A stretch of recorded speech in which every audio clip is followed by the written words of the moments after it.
Hello बच्चों, I am Saurabh sir, mathematics faculty at CSP. आज हम लोग कॉम्प्लेक्स नंबर में रोटेट कैसे करना है। कोई भी कॉम्प्लेक्स नंबर जब दिया रहेगा तो उसको रोटेशन के यूज से हम लोग क्या करेंगे, बहुत सारा कोऑर्डिनेट का क्वेश्चन जो है रोटेशन मेथड से बन जाता है। अब कैसे रोटेशन लगाना है बच्चों डिस्कशन करते हैं। कॉम्प्लेक्स नंबर से ही हो, कॉम्प्लेक्स नंबर का ही ये टॉपिक है आपका। कॉम्प्लेक्स नंबर जो आपका क्लास में चल रहा है वो आगे कंटिन्यू है। कॉम्प्लेक्स नंबर में हम लोग पढ़ेंगे rotation in complex number, rotation in a complex number. ये बहुत बढ़िया मेथड है कॉम्प्लेक्स नंबर में। अगर आप रोटेशन लगाने के लिए बच्चों सीख गए तो यहां से आपको क्या होगा कि कोऑर्डिनेट का काफी सारा क्वेश्चंस आपको कॉम्प्लेक्स नंबर का यूज करके बना सकते हैं। क्योंकि पहले भी हम क्लास में बच्चों डिस्कशन कर चुके हैं कि x प्लस आयोटा y होता है कॉम्प्लेक्स नंबर, जिसमें x को हम लोग रियल पार्ट बोलते हैं और आयोटा y जो है i के साथ जो लगा रहता है y that is imaginary part. लेकिन x और y तो रियल ही रहता है, x और y रियल ही रहता है, लेकिन वो x और y रियल रहता है, आयोटा के चलते उसको इमेजिनरी पार्ट बोला जाता है। तो कॉम्प्लेक्स नंबर में बच्चों रोटेशन कैसे करना है, तो अच्छे से इस वीडियो लेक्चर को देख के कॉपी में नोट कर लेना, नोटबुक में नोट कर लेना। और जो भी बच्चे चैनल को सब्सक्राइब नहीं किए सब्सक्राइब जरूर कीजिए, अपने दोस्तों में शेयर कीजिए। और जो बच्चा क्लास करना चाह रहे हैं, क्लास ज्वाइन कोचिंग ज्वाइन करना चाह रहे हैं, ज्वाइन कर सकते हैं। तो rotation in a complex number का मेथड देखिए। सबसे पहले हम ऑरिजिन से रोटेट करते हैं, फिर बाकी बात फिर अदर पॉइंट से भी रोटेशन करेंगे। तो सबसे पहले यहां हम लिख रहे हैं आपको rotation of a complex number about origin.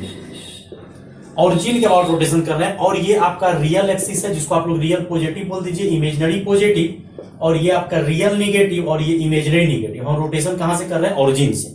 और एक चीज आप लोग को याद रखना है कि जब भी रोटेशन करेंगे तो हम लोग ऑरिजिन के अबाउट तो रोटेशन कर रहे हैं, कहीं अदर पॉइंट के अबाउट भी रोटेशन कर सकते हैं, लेकिन एंटी क्लॉकवाइज डायरेक्शन में करेंगे। एंटी क्लॉकवाइज डायरेक्शन में अगर करेंगे तो एंगल पॉजिटिव लेंगे। आर्गुमेंट जिसको हम लोग बोलेंगे, आर्गुमेंट बोले थे कि angle made by complex number about on a Argand plane real positive with real positive axis, that is argument. तो एंटी क्लॉकवाइज रोटेशन करेंगे जिससे एंगल हम लोग पॉजिटिव लेंगे। अगर आप क्लॉकवाइज करोगे तो एंगल आपको निगेटिव लेना पड़ेगा, तो हम लोग एंटी क्लॉकवाइज रोटेट करेंगे। अब कोई कॉम्प्लेक्स नंबर मान लीजिए z, ये आपका z और ये आपका ऑरिजिन है। मान लीजिए कि इसको आप एंटी क्लॉकवाइज डायरेक्शन में कितना घुमा दिए, थीटा। तो थीटा जब घुमाइएगा तो ये आपका z डैश हो जाएगा। क्यों? क्योंकि पहले कोई कॉम्प्लेक्स नंबर था। आपको अगर कोऑर्डिनेट का नॉलेज होगा तो अगर ये कोऑर्डिनेट है, अगर यहां पे कोई और कोऑर्डिनेट है, आप उसको घुमा के अगर कहीं और लेके जाते हैं तो उसका कोऑर्डिनेट चेंज होगा। तो इसीलिए इसको अगर हम लोग z माने हैं तो ये z डैश हो गया और थीटा से रोटेट किए। लेकिन एक चीज आप लोग को याद होना चाहिए कि कोई भी लाइन है, अगर इस लाइन को आप रोटेट करके यहां लेके जा रहे हैं तो दोनों का लेंथ सेम होगा, या मैग्नीट्यूड, जो कि कॉम्प्लेक्स नंबर हम लोग बोलते हैं मैग्नीट्यूड क्या होगा बच्चों, सेम होगा। तो कॉम्प्लेक्स नंबर z को आप लोग रोटेट कर दिए कहीं, कोऑर्डिनेट चेंज हो जाएगा, कोऑर्डिनेट चेंज हो जाएगा बच्चों, कॉम्प्लेक्स नंबर चेंज हो जाएगा, लेकिन मॉडुलस दोनों का सेम होगा। क्योंकि कोई भी मार्कर है, मान के चलिए इसको चेंज करके आप याद है, तो मार्कर का लेंथ चेंज नहीं ना होगा। मार्कर का लेंथ पहले भी जो था अभी भी वही रहेगा। अब इसको रोटेशन करते हैं, किसके अबाउट कर रहे हैं, ऑरिजिन के अबाउट, और ये कोऑर्डिनेट है। अब एक दिमाग आप लगाइए कि ये z है तो ये मॉडुलस z है और ये आपका z डैश का मॉडुलस है। आपको एक्सपोनेंशियल फॉर्म हम पढ़ा चुके हैं, और एक्सपोनेंशियल फॉर्म में क्या पढ़ा है कि z is equal to mod z e की पावर आयोटा थीटा। तो इसको मान लीजिए थीटा 1 है और अगले वाले को मान लीजिए थीटा 2। तो z is equal to mod z e की पावर आयोटा थीटा 1, और z डैश हम लोग का हो जाएगा z डैश का मोड और e की पावर आयोटा थीटा 2 मान लीजिए, या थीटा और थीटा डैश भी मान सकते हैं। अब दोनों को क्या करते हैं, डिवाइड करते हैं। जब दोनों को आप डिवाइड कीजिएगा तो z by z dash mod z by z dash का मोड और e की पावर आयोटा थीटा 1 और e की पावर आयोटा थीटा 2। हम लोग इसको कट कर रहे हैं, क्यों? क्योंकि हम लोग पहले ही बोल चुके हैं मोड z और मोड z डैश बराबर होगा। क्यों? क्योंकि अगर आप उसको रोटेट कर रहे हैं तो डिस्टेंस मतलब मैग्नीट्यूड जो चेंज नहीं होगा, मॉडुलस मतलब डिस्टेंस चेंज कभी नहीं होगा। और यहां से बच्चों आ जाएगा, इसको अगर आपको पलटना है तो पलट दीजिए, क्योंकि थीटा 2 एंगल आपका बड़ा है, थीटा 1 एंगल छोटा है, क्योंकि हम लोग एंटी क्लॉकवाइज डायरेक्शन में घुमा रहे हैं। अगर क्लॉकवाइज घुमाते तब तो ठीक है, लेकिन एंटी क्लॉकवाइज घुमा रहे हैं, थीटा 1 छोटा है, थीटा 2 उसको रोटेट करके उधर लेके गए हैं।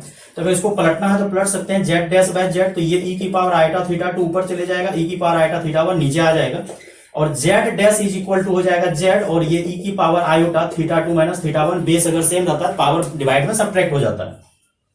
तो यहां से फिर क्या करो, कि ये जो माने हैं, लेकिन ये theta two minus theta one के जगह theta two minus theta one के जगह हम लोग थीटा मान के बैठे हुए हैं कि एंगल थीटा से कोई जरूरी नहीं है थीटा वन थीटा टू का जरूरत। आप जितना से रोटेशन कर रहे हैं, मतलब पहले एंगल थीटा वन था, बाद में एंगल थीटा टू हो गया, तो रोटेशन कितना से हुआ बच्चों, थीटा से बच्चों रोटेशन हुआ है, तो theta two minus theta one कितना हो गया आपका, थीटा या लेट मान लीजिए। तो यहां से देयरफॉर यहां से आ गया z dash is equal to z e की पावर आयोटा थीटा। लेकिन कब, जब एंटी क्लॉकवाइज घुमा रहे हैं, जब भी रोटेशन कर रहे हैं, किस डायरेक्शन में रोटेशन कर रहे हैं, एंटी क्लॉकवाइज डायरेक्शन में। पहले ही लिख देते हैं एंटी क्लॉकवाइज डायरेक्शन में रोटेशन कर रहे हैं, एंटी क्लॉकवाइज डायरेक्शन में रोटेशन कर रहे हैं। जब भी रोटेशन करेंगे एंटी क्लॉकवाइज, तो एंगल पॉजिटिव यहां है, और इसीलिए हम लोग पहले ही यहां जेड बदले जेड डैश डिवाइड किया था, इसको पलट दिए क्योंकि थीटा टू बड़ा एंगल है, थीटा वन छोटा एंगल है। तो z is equal to z dash is equal to z e की पावर आयटा थीटा। लेकिन ये कब किसके अबाउट रोटेट किया, ऑरिजिन के अबाउट। तो ऑरिजिन के अबाउट रोटेट किया तो लिख दिए ये एक्सपोनेंशियल फॉर्म में हम लोग, और डिवाइड कर दिया। ऐसा नहीं है कि समझ में नहीं आना चाहिए, बिल्कुल समझ में आ गया। अब क्या करते हैं, रोटेशन कर रहे हैं, कोई जरूरी ना हेडिंग का, डायरेक्ट आप समझिए रोटेशन। ये मान लीजिए Z1 है, ये Z2 है, रोटेशन मान के चलिए Z0 के अबाउट कर रहे हैं। मतलब यहां तो आपका ऑरिजिन था, अब Z0 के अबाउट रोटेशन कर रहे हैं। अब Z0 के अबाउट जब रोटेशन कीजिएगा तो ये जो मैग्नीट्यूड हो जाएगा Z1 माइनस कितना हो जाएगा ये, और ऊपर वाले का जो मैग्नीट्यूड होगा Z2 माइनस Z0 का मोड। दो कॉम्प्लेक्स नंबर दिया हुआ है, डिस्टेंस फॉर्मूला का यूज कर लेंगे, तो डिस्टेंस फॉर्मूला का कर लीजिए Z2 माइनस Z0 और Z1 माइनस Z0। मान के चलते हैं कि अब डिस्टेंस बराबर है कि नहीं है, कोई दिक्कत नहीं मान के चलते हैं, जनरल तरीके से पढ़ रहे हैं। अब देखिए मान के चलिए एंटी क्लॉकवाइज डायरेक्शन में आप थीटा घुमा दीजिए, मान लेते हैं पहले ही कि एंटी क्लॉकवाइज डायरेक्शन में थीटा घुमा दिए हैं। अब जहां एक चीज याद रखिएगा, अब इस चीज को हम लोग इतने अच्छे से वहां पढ़ लेंगे, जहां पे लेके जा रहे हैं इतना नोटंकी करने का जरूरत नहीं है। जहां पे हम लोग पहुंच रहे हैं, कहां पे पहुंच रहे हैं, जब एंटी क्लॉकवाइज डायरेक्शन घुमाए तो Z2 माइनस Z0 किसको लेके जा रहे हैं, Z1 माइनस Z0। याद रखना बच्चों, क्योंकि हर क्वेश्चन को अगर तुम इस तरह से बनाओगे तो समय काफी लगेगा। हम लोग सीधा दिमाग लगाएंगे कि सर जा कहां रहे हैं, Z2 के पास, किसको लेके जा रहे हैं, Z1 के पास। और एंटी क्लॉकवाइज डायरेक्शन में घुमाएंगे तो एंगल पॉजिटिव लेंगे, क्लॉकवाइज में घुमाएंगे तो एंगल नेगेटिव लेंगे। तो जा किसके पास रहे हैं, Z2 के पास, तो Z2 माइनस Z0, क्योंकि रोटेशन ऑरिजिन के अबाउट नहीं कर रहे हैं, जो Z minus zero Z dash minus zero आएगा, रोटेशन कर रहे हैं Z0 के अबाउट, तो Z2 माइनस Z0 जहां पहुंच रहे हैं। मतलब इसको हम सीधा आपको समझा रहे हैं, फाइनल ऊपर लिखना है और इनिशियल कहां लिखना है, नीचे। दिमाग लगाने का कोई जरूरत नहीं है, फाइनल ऊपर इनिशियल नीचे। ऊपर का मोड ऊपर लिख दीजिए Z2 माइनस Z0, और नीचे का मोड नीचे लिख दीजिए Z1 माइनस Z0। अगर आप मान लीजिए इसका एंगल आप θ1 मानोगे और इसका एंगल θ2 मानोगे, तो फिर सब्ट्रैक्शन होकर वही आएगा। हम सीधा छाप देते हैं दोनों के बीच में एंगल, सीधा Z2 जहां पहुंच रहे हैं उसको ऊपर लिखना है, जिसको लेके जा रहे हैं वो नीचे, और ऊपर का मोड ऊपर, नीचे का मोड नीचे, ई की पावर आयटा थीटा, जो कि तरह नोटंकी करने के बाद आया। यहाँ पे मोड कट गया क्योंकि यहाँ पे फिक्स्ड हम मान आपको पहले बता दिए थे कि Z को ही घुमा के वहां ले जा रहे हैं, लेकिन वहां पे मान के चलिए कोई और ही है, तो ये रोटेशन मेथड आप लगा सकते हैं। अब बोलोगे बेटा कि ये रोटेशन मेथड का सर यूज किया है, बहुत अच्छा अच्छा कंसेप्ट कोऑर्डिनेट में बहुत यूज होता है। सबसे पहला एक थर्ड नंबर करके या जो भी बोलिए एक हेडिंग ही डाल देते हैं, if Z1 Z2 Z3 are the vertices of Z1 Z2 Z3 are the vertices of an equilateral triangle. Z1 Z2 Z3 आपका क्या है बच्चों, Z1 Z2 Z3 are the vertices of an equilateral triangle, then Z1 square plus Z2 square plus Z3 square is equal to Z1 Z2 Z2 Z3 plus Z3 Z1। ये याद रख लीजिएगा, तो जी exam में बहुत काम आएगा बच्चों, कि अगर Z1 Z2 Z2 Z3 Z1 Z2 3 अगर vertices of an equilateral triangle है, तो Z1 square plus Z2 square plus Z3 square is equal to Z1 Z2 Z2 cycle की तरह होगा। ये आपको बहुत अच्छे तरीके से हम प्रूव कर देंगे। मान लीजिए कि कोई ट्रायंगल Z1 है, वर्टिसेज दिया हुआ है Z1 Z2 Z3, अगर ये इक्विलेटरल ट्रायंगल है तो तीनों साइड बराबर होगा और तीनों एंगल बराबर होगा, ये थीटा और ये थीटा, और वो थीटा भी किसके बराबर होगा, π/3 के बराबर, मतलब 60 डिग्री के बराबर। तो थीटा भी हमको पता है, लेकिन साइड का लेंथ क्या होगा नहीं पता, लेकिन बराबर होगा, ये कंफर्म है। अब हम लोग ये प्रूव करने के लिए रोटेशन का यूज करेंगे बच्चों। रोटेशन का यूज देखो कैसे करेंगे, लेकिन रोटेशन जब भी करना है एंटी क्लॉकवाइज डायरेक्शन में करना है, ये कंसेप्ट याद रखना है। तो एंटी क्लॉकवाइज डायरेक्शन में कर रहे हैं, तो ये एंटी क्लॉकवाइज। अब एंटी क्लॉकवाइज जब घुमा रहे हैं आप, तो ये दिमाग आपको लगाना है पहुंच कहां रहे हैं। तो अगर इस लाइन को आप घुमा के वहां लेके जा रहे हैं, तो Z2 से कहां पहुंच रहे हैं, Z3। तो Z2 से कहां पहुंच रहे हैं, Z3। रोटेशन अबाउट Z1 हो रहा है, इस पॉइंट के अबाउट रोटेशन हो रहा है। यहां जो रोटेशन हुआ था किसके अबाउट हुआ था, रोटेशन अबाउट Z0। यहां हम सबसे पहला कंसेप्ट लगाएंगे बच्चों कि रोटेशन लगाएंगे, रोटेशन अबाउट Z1। तो Z1 के अबाउट रोटेशन कर रहे हैं, तो जा कौन रहा है, Z2। कहां पहुंच रहा है, Z3 के पास। तो Z3 माइनस Z1 किसको लेके जा रहे हैं, Z2 को। Z2 minus Z1 is equal to ऊपर का मोड ऊपर और नीचे का मोड नीचे और ई की पावर आयोटा थीटा, जो कि थीटा की जगह अगर आपको मन है π/3 रखने का तो रख सकते हैं, लेकिन ये दोनों मोड कट जाएगा क्योंकि इक्विलेटरल ट्रायंगल का साइड बराबर होता है। और ये जो Z2 माइनस Z1 का मोड है, Z3 माइनस Z1 का मोड है, ये आपको मॉडुलस ही है, ऐसा नहीं है कुछ और है। डिस्टेंस का फॉर्मूला हो जाता है दो कोऑर्डिनेट के बीच में Z1 माइनस Z2 का मोड। अब एक रोटेशन लगा दिए किसके अबाउट, Z1 के अबाउट। अब एक रोटेशन और लगा देते हैं, रोटेशन अबाउट Z2 लगा देते हैं, प्रूफ करना है रोटेशन अबाउट Z2। अब Z2 के बाद रोटेशन करेंगे, इधर से बेटा मत करना, इधर से करोगे तो क्लॉकवाइज होगा, इधर से करना एंटी क्लॉकवाइज। जब भी करना है एंटी क्लॉकवाइज। किसके अबाउट कर रहे हैं, Z2 के अबाउट। किसको, अब देखो एंटी क्लॉकवाइज डायरेक्शन में जब कर रहा है, एंटी क्लॉकवाइज डायरेक्शन में, तो Z3 कहां बच्चों पहुंचेगा, Z1 के पास। तो कहां पहुंच रहे हैं, Z1 माइनस Z3 नहीं, किसके अबाउट कर रहे हैं, Z1 माइनस Z2। मतलब रोटेशन जो कर रहे हैं, तो ये Z3 कहां पहुंच रहा है, Z1 के पास। तो फाइनल को ऊपर लिखना है और इनिशियल को नीचे लिखना है। जिसको यहां से घुमा रहे हैं, तो Z3 घूम के यहां आएगा, तो Z3 जब Z1 के पास घूम के आएगा, Z1 minus Z2 divided by Z3 minus Z2। और ऊपर का मोड बच्चों ऊपर और नीचे का मोड नीचे और ई की पावर आयोटा थीटा। अगर आपको थीटा की जगह π/3 रखना है तो आप रख सकते हो। अब इसको भी कट कर दो, क्यों, क्योंकि दोनों बराबर होगा, Z1 minus Z2 divided by Z3 minus Z2 ई की पावर आयोटा थीटा। और यहां भी अगर आप कट किए होगे तो ये भी ई की पावर आयोटा थीटा आ गया। इसको फर्स्ट मान लो, इसको सेकेंड। अगर थीटा की जगह तुमको π/3 रखना है रख सकते हो, फिर से हम बोल रहे हैं। तो ये आपका जो है ई की पावर आयोटा थीटा है, ये भी ई की पावर आयोटा थीटा है। तो therefore Z3 minus Z1 divided by Z2 minus Z1 is equal to Z1 minus Z2 divided by Z3 minus Z2। Cross multiplication कर दो, Z3 minus Z1 minus Z2 is equal to Z1 minus Z2 minus Z1। अब बेटा यहां से multiply करते हैं, Z3 को Z3 से, तो Z3 square minus Z2 minus Z1 minus minus plus Z1 Z2। यहां पे दिमाग जल्दी से लगा दो, या तो मल्टीप्लाई करना कर दो, नहीं अगर तुम दिमाग लगाओगे तो यहाँ Z1 माइनस Z2 है और यहाँ Z2 माइनस Z1 है।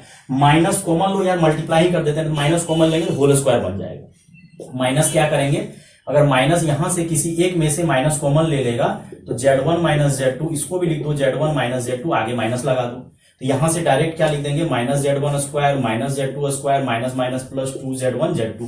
अब देखो कुछ अगर कट जाए तो ठीक है, क्या करो, ये माइनस Z1 स्क्वायर को इधर लाओ, plus Z2 square plus Z3 square.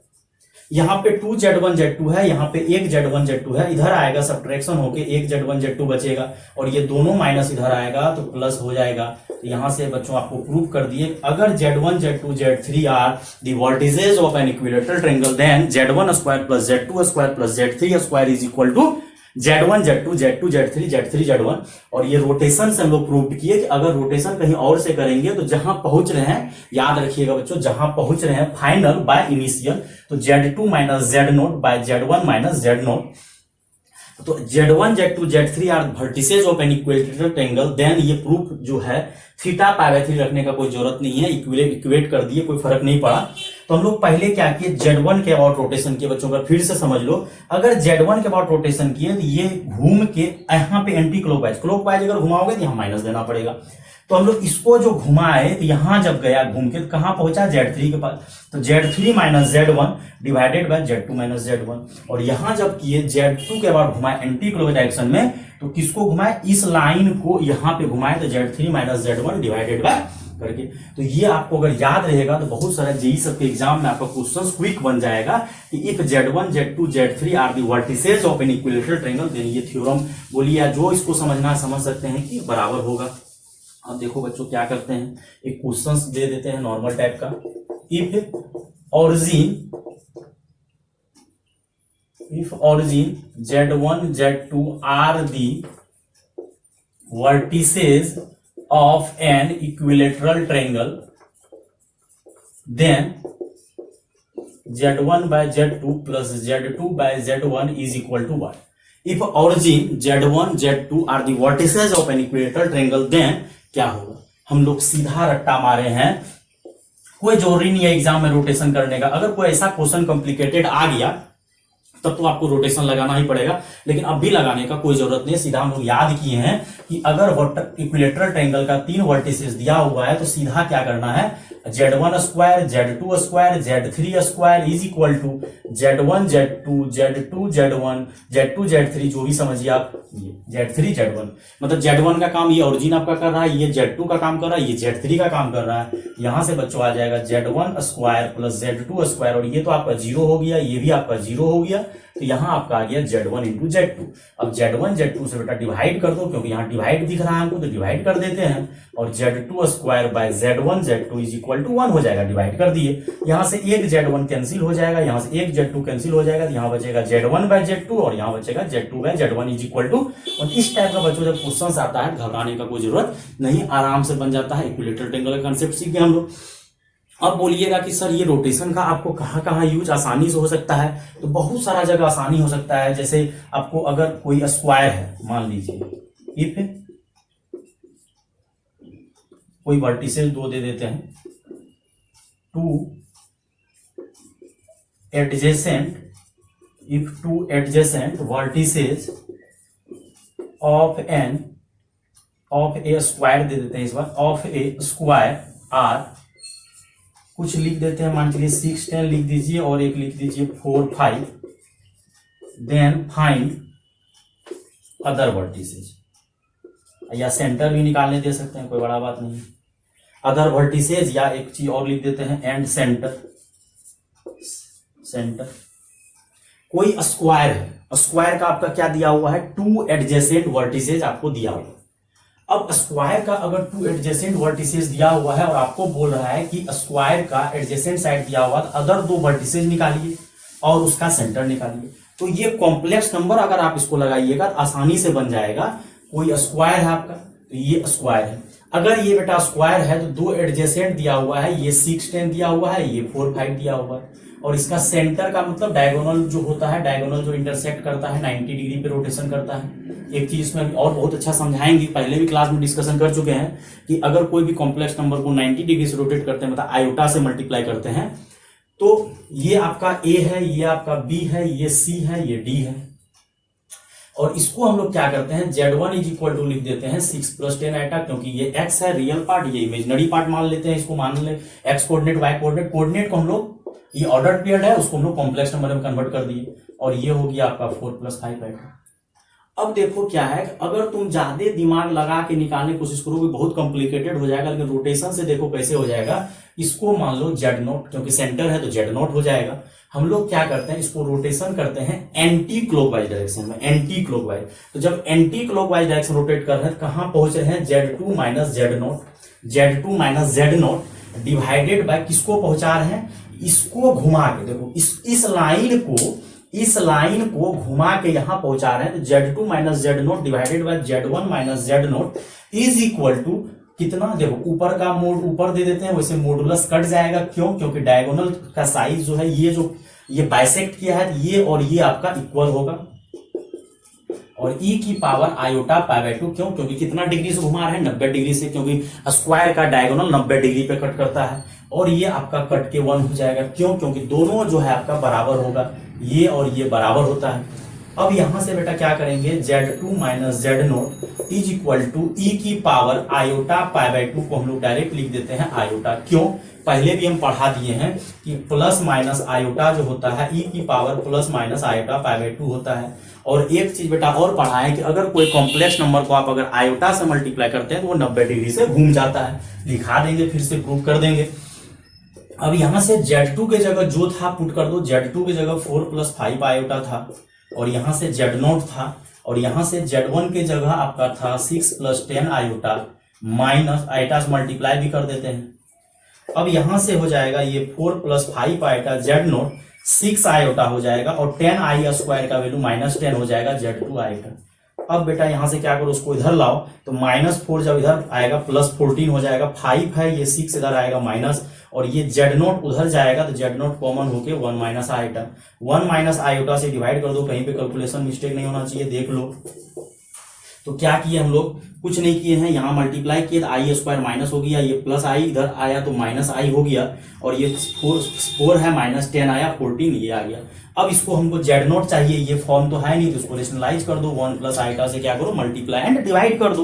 तो ये रोटेशन इतना लाजवाब चीज है ना, मतलब बड़ा से बड़ा क्वेश्चन आपका तुरंत ये रोटेशन मेथड से आपका बना सकते हैं। अगर इस दो ये कॉम्प्लेक्स ये जो दिया हुआ था, दो एडजेसेंट वर्टिसेस दिया हुआ था, अपोजिट वर्टिसेस अगर देता तब तो हम लोग क्या करते, मिड पॉइंट का कंसेप्ट लगा के निकाल लेते सेंटर, लेकिन एडजेसेंट दिया है, बहुत कठिन काम है निकालना। लेकिन हम लोग 90 डिग्री से, पता है कि 90 डिग्री से रोटेट होता है, तो 90 डिग्री से उसको रोटेट किया, मतलब आई से मल्टीप्लाई किए, सीधा बात है। और यहां से रेशनलाइज करोगे तो यहां से आ जाएगा 14 + 14 iota minus iota minus i square, माइनस आयोटा माइनस आई स्क्वायर, और नीचे सीधा लिख देते हैं a square minus b square, और यहां हो जाएगा 14, और ये सब्ट्रैक्ट होके 13 आयोटा माइनस माइनस प्लस, और ये 2 लिख देते हैं डायरेक्ट। क्यों, क्योंकि आई स्क्वायर का वैल्यू -1 होता है, और ये हो जाएगा आपका 15/2 + 13/2 आयोटा। देयरफॉर यहां से आपका Z0 आ गया। अगर इसको कोऑर्डिनेट फॉर्म में लिखना तो आप लिख दीजिए, कोऑर्डिनेट फॉर्म में सेंटर वो कितना हो जाएगा 15/2 13 ये हो जाएगा। अब ये था दोनों दिया हुआ, हम लोग रोटेशन लगा के निकाल लिए। अब कुछ बच्चा बोलेगा कि सर अगर हमको मान के चलिए वर्टेक्स निकालना होता, सेंटर निकालना ही नहीं होता, तब क्या करें? अगर आपको सेंटर निकालना होता तो आप सेंटर को ही यूज करते, सेंटर का यूज ही नहीं करते, जो वर्टेक्स निकालने बोलता वही वर्टेक्स का यूज करते। तो वर्टेक्स अगर डायरेक्ट निकालना तो हम लोग डायरेक्ट भी निकालेंगे, नहीं तो अब तो सेंटर आ गया तब भी निकाल सकते हैं। देखिए वर्टेक्स, हम डायरेक्ट वर्टेक्स पे जाते हैं डायरेक्ट। ये अब क्या करते हैं, डायग्राम फिर से बनाते हैं। ये आपका स्क्वायर है, इसको हम डायरेक्ट लिख रहे हैं Z1 = 6 + 10 आयोटा, Z2 = 4 + 5 आयोटा, ये मान लीजिए Z3, ये मान लीजिए, कोई जरूरी नहीं है, सेंटर निकालना था तो सेंटर का वो रोटेट करके निकाल लिए। अब हमको Z3 चाहिए, ये चाहिए Z3। अगर Z3 चाहिए तो एंटी क्लॉकवाइज डायरेक्शन में रोटेट करना, क्लॉकवाइज डायरेक्शन में रोटेट नहीं करना है, एंटी क्लॉकवाइज डायरेक्शन में रोटेट करना, एंटी क्लॉकवाइज। तो एंटी क्लॉकवाइज अगर डायरेक्शन में आप रोटेशन लगाओगे तो अब देखो ये 2 पता है, ये तीसरा पता करना है। तो ये Z3 को रोटेट करके कहां पहुंचा रहे हैं, Z1 के पास। मतलब ये Z3 आपका घूम के कहां आ गया, Z1 के पास। मतलब ये जो आपका है इसको रोटेशन करके यहां पहुंचाना है, तो किसके पास पहुंचा, Z1 माइनस किसके बाद रोटेशन कर रहे हैं, Z2 के बाद। तो Z1 - Z2 किसको ला रहे हैं, Z3 - Z2। कौन सा लाइन को ला रहे हैं, ये वाला लाइन को, Z3 - Z2 को यहां ला रहे हैं। फाइनल बाय इनिशियल लिखना है, ऊपर का मॉडुलस ऊपर, नीचे का नीचे, लेकिन दोनों मॉडुलस बराबर होगा क्योंकि स्क्वायर का चारों साइड बराबर होता है। और डायरेक्ट लिख देते हैं e की पावर आयोटा π/2, और इसको हम लोग डायरेक्ट आज के बाद आयोटा लिखेंगे क्योंकि e की power iota π/2 direct cos π/2 plus iota sin π/2 direct लिख देते हैं आयोटा। 90 डिग्री से घूम रहा है, और यहां से Z1 - Z2 = iota Z3 - Z2। अब आपका Z1 क्या दिया हुआ था, 6 + 10 आयोटा, यही लिखे थे, हाँ यहाँ भी वही यूज किए थे। 6 + 10 आयोटा माइनस Z2, आयोटा से मल्टीप्लाई करना है, कर दीजिए, और माइनस आयोटा Z2 की जगह ये छाप दीजिए 4 + 5 आयोटा, और यहां से आ जाएगा 6 + 10 iota minus Z2 = iota Z3। अच्छा Z2 भी रख देना था, Z2 दोनों जगह रखना था, तो यहाँ पे भी Z2 रख दीजिए 4 - 5 आयोटा। तो ऐसा करते हैं, सब्ट्रैक्ट कर देते हैं, कितना हो जाएगा 2 + 3 आयोटा, नहीं 2 + 5 आयोटा हो जाएगा, 10 आयोटा में से 5 आयोटा हो जाएगा, 5 आयोटा हो जाएगा। और आयोटा Z3 और यहाँ हो जाएगा 4 आयोटा माइनस 5 आयोटा स्क्वायर, तो ये प्लस हो जाएगा। मल्टीप्लाई करोगे बेटा माइनस 5 आई स्क्वायर, तो माइनस माइनस प्लस आई स्क्वायर का वैल्यू -1 होता है। अब यहां से उसको इधर लाओ तो -3 हो जाएगा और ये -4 इधर आएगा तो आपका +9 हो जाएगा। अब आयोटा से डिवाइड करो, डायरेक्ट देखना, आयोटा से डिवाइड करो। और एक चीज आप लोगों को और बताए हुए हैं, आयोटा आना चाहिए तो 1 बाय आयोटा माइनस के बराबर होता है, 1 बाय आयोटा माइनस के बराबर होता है, माइनस आयोटा के बराबर, तो डायरेक्ट हम लोग माइनस आयोटा करते हैं। इसको मिटा नहीं रहे, नीचे वाला मिटा रहे हैं, इसको नोट कर लो।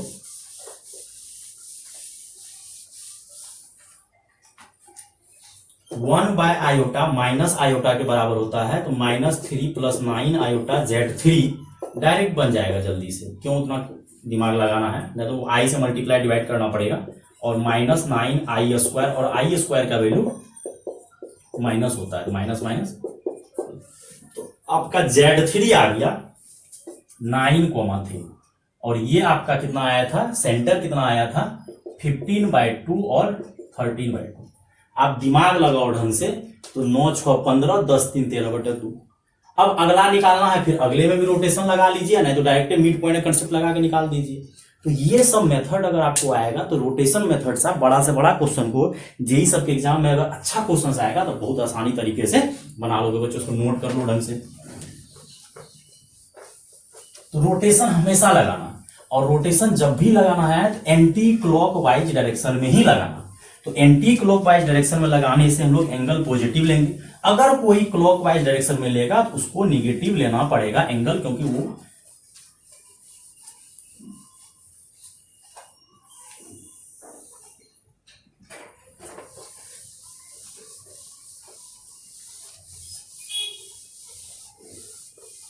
और कॉम्प्लेक्स नंबर का यूज हम लोग करके बहुत अच्छा कॉन्सेप्ट सीख सकते हैं। जैसे कोई रोम्बस है,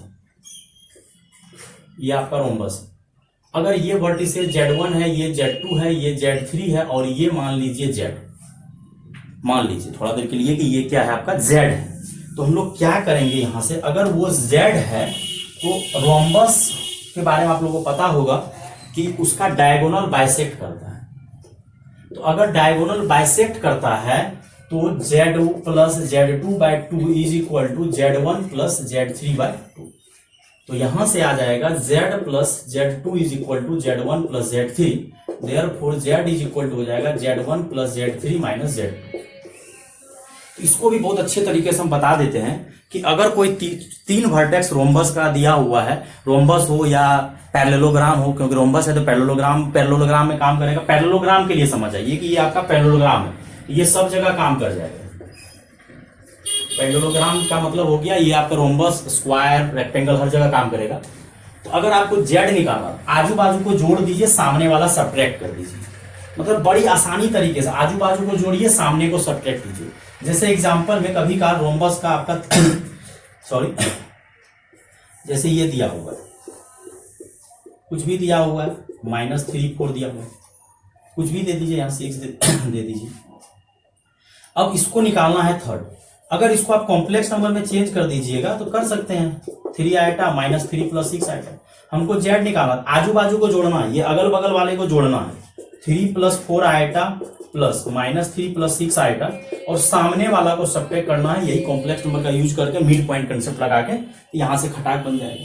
और डिस्टेंस बिटवीन 2 पॉइंट जो अभी हम लोग यूज कर रहे थे बच्चों, जिसको नहीं आता है, Z1 - Z2 का मोड, तो क्यों होता है देखो, distance between 2 points Z1 Z2 मान के चल रहे अपना कॉम्प्लेक्स में। मान लीजिए ये पॉइंट आपका Z1 है और ये पॉइंट Z2, और Z1 = x1 + आयोटा y1 है, जिसको आप लोग बोलते हैं x1, y1। और अगला पॉइंट आपका कितना है, x2, y2, जिसको हम लोग कॉम्प्लेक्स फॉर्म में बोलेंगे x2 + आयोटा y2। कॉम्प्लेक्स में चेंज कर देंगे, ऑर्डर पेयर फॉर्म को कॉम्प्लेक्स में चेंज कर देंगे।